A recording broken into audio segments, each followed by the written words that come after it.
তিনটি বদভ্যাস ছাড়লে আপনি ধনী হয়ে যাবেন।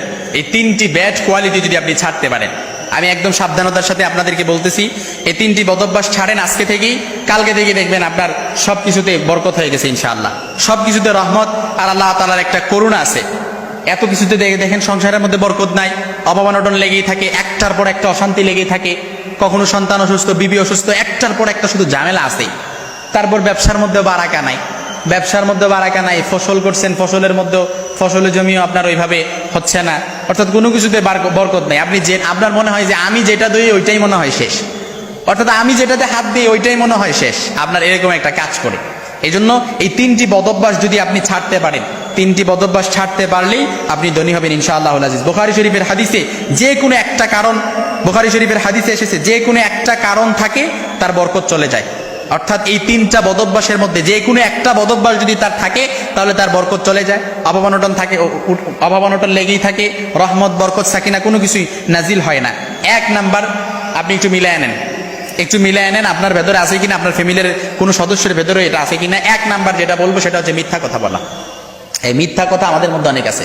স্বামী স্ত্রীর সাথে মিথ্যা কথা বলে, স্ত্রী স্বামীর সাথে মিথ্যা কথা বলে, অর্থাৎ সত্য গোপন করে, সন্তানের সাথে সত্য গোপন করে, স্ত্রীর সাথে সত্য গোপন করে, অর্থাৎ একটা সত্য গোপন করার জন্য কিন্তু আরো কয়েকটা মিথ্যা কথা বলা লাগে, এটা কিন্তু মনে করতে হবে। এই জন্য মিথ্যা কথা কখনো বলা যাবে না। আল কিযবু উম্মুজ যুনুব, মিথ্যা হচ্ছে সকল পাপের মূল।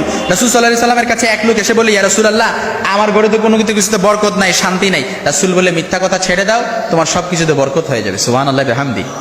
অর্থাৎ মিথ্যা কথা ছেড়ে দেন, সবকিছুতে বরকত চলে আসবে ইনশাআল্লাহ। আল্লাহ রাসূল সাল্লাল্লাহু আলাইহি সাল্লামের কাছে এক সাহাবী এসে বলে, ইয়া রাসূলুল্লাহ, আমার তো কোনো কিছুতে বরকত হয় না।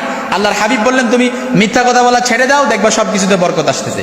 এই জন্য পরিবারের মধ্যে যদি বরকত চান, রহমত চান, অভাব অনটন দূর করতে চান, শান্তির স্বর্গরাজ্যে পরিবারটাকে বানাতে চান, তাহলে মিথ্যা কথা ছেড়ে দেন, তাহলে আপনি নিমিষে ধনী হয়ে যাবেন।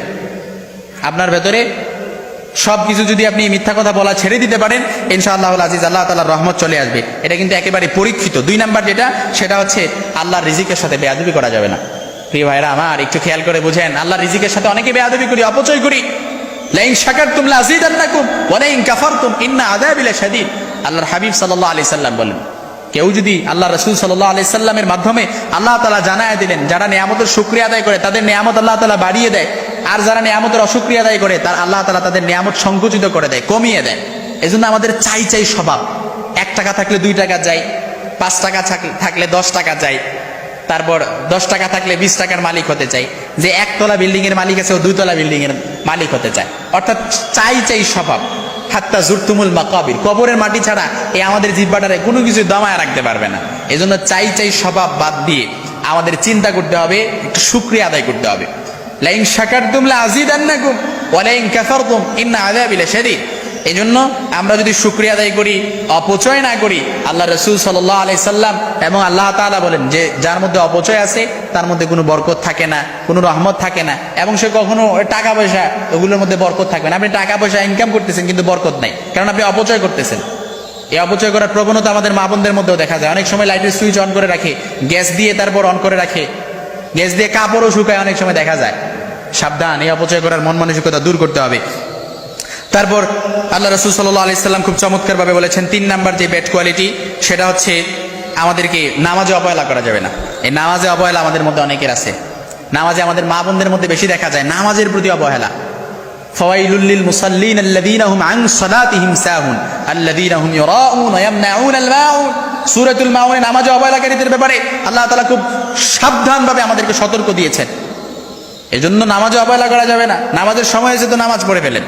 অনেকে বলবেন, হুজুর আমরা তো নামাজই পড়ি না, আবার আপনি নামাজের কথা কি বলবেন? না প্রিয় ভাই আমার, নামাজের প্রতি অবহেলা করলে আপনার কোনো কিছুতে বরকত থাকবে না।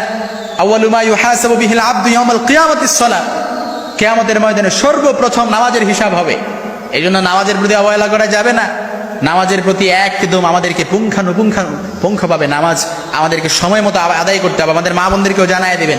তারা অনেক সময় দেখা যায় কাজের ফাঁকে কখন যে নামাজের সময় চলে যায় তারা এটা টেরও পায় না। এই জন্য আমরা যদি আমাদের ফ্যামিলির মধ্যে বরকত আনতে চাই, রহমত আনতে চাই, এই 3টি বদভ্যাস আমাদেরকে ছেড়ে দিতে হবে। মিথ্যা কথা বলা ছেড়ে দিতে হবে, অপচয় করা ছেড়ে দিতে হবে, আল্লাহ নিয়ামতের সাথে বেয়াদবি করা যাবে না, সর্বশেষ যেটা নামাজের প্রতি অবহেলা করা যাবে না। এই 3টা বদভ্যাস যদি ছাড়তে পারি, ইনশাআল্লাহ আপনি ধনী হয়ে যাবেন।